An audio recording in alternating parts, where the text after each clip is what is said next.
నేను ఎమ్మెల్యే గెలవడంలో ఈరోజు కౌకుల్ల గ్రామ ప్రజలు కూడా కీలక పాత్ర పోషించారు కాబట్టి మీ అందరికీ కూడా శిరస్సు వంచి అభినందనలు తెలియజేస్తా ఉన్నా. ఇక్కడ కౌకుల్ల గ్రామంలో చాలా పెద్ద ఎత్తున రైతులు ఉన్నారు. నాకు తెలుసు వాళ్ళంతా కూడా చాలా మంది రుణాలు ఉన్నాయి. వాళ్ళంతా కూడా లోన్లు తీసుకొని పంటలు వేసుకున్నారు. ఆ రుణాలు విత్తులు కట్టలేక అసలు కట్టలేక ఇబ్బందులు పడతా ఉన్నారు.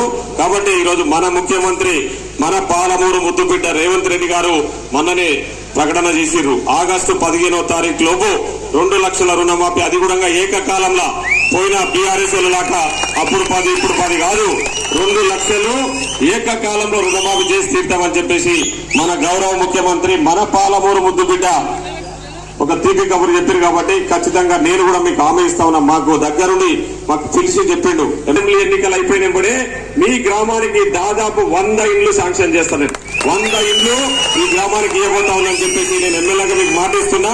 మన పాలమూరు బిడ్డ మన రేవంత్ రెడ్డికి ముఖ్యమంత్రి అయ్యే అవకాశం వచ్చింది. ఈ రోజు బీజేపీ వాళ్ళు బీఆర్ఎస్ వాళ్ళు కుట్రవన్నీ రేవంత్ రెడ్డిని ఏ విధంగా దెబ్బతీయాలని పాలమూరులో పోటీ చేస్తున్న ఎంపీ అభ్యర్థిని ఓడగొట్టాలని వాళ్ళు ప్రయత్నం చేస్తున్నారు. ఇది మన ఆత్మగౌరవానికి సంబంధించిన సమస్య, మన అభివృద్ధికి సంబంధించిన సమస్య. ఈ రోజు బీజేపీ వాళ్ళు బీఆర్ఎస్ వాళ్ళు కలిసి మన అభివృద్ధిని అడ్డుకోవాలని ప్రయత్నం చేస్తున్నారు. మంచిగా అభివృద్ధి చేద్దాము. గతంలో ఉన్న ముఖ్యమంత్రులు కేసీఆర్ ఉన్నప్పుడు కేసీఆర్ కరీంనగర్ చేసుకున్నాడు, రాజశేఖర రెడ్డి గారు ఉన్నప్పుడు కడపను అభివృద్ధి చేసుకున్నాడు.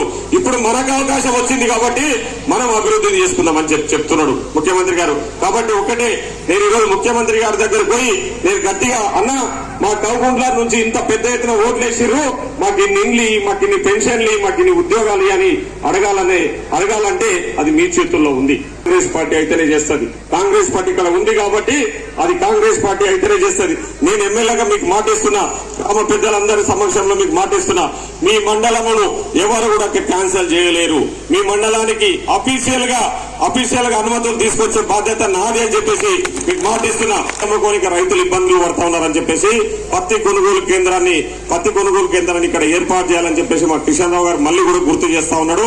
నేను మీకు మాటిస్తున్నా, ఎన్నికల తర్వాత ఖచ్చితంగా ఆ పత్తి కొనుగోలు కేంద్రాన్ని మన వ్యవసాయ శాఖ మంత్రి గారి దగ్గర మాట్లాడి ఇక్కడ పత్తి కొనుగోలు కేంద్రాన్ని ఏర్పాటు చేసే బాధ్యత కూడా నాదే అని చెప్పేసి ఈ సందర్భంగా తెలియజేస్తున్నా. ఆయన చేయడంలో నేను చూస్తాను చెప్పేసి, మీ అభివృద్ధిని నేను సాధిస్తాను చెప్పేసి, నేను కొనసాగిస్తాను చెప్పేసి ఈ సందర్భంగా తెలియజేస్తా ఉన్నా.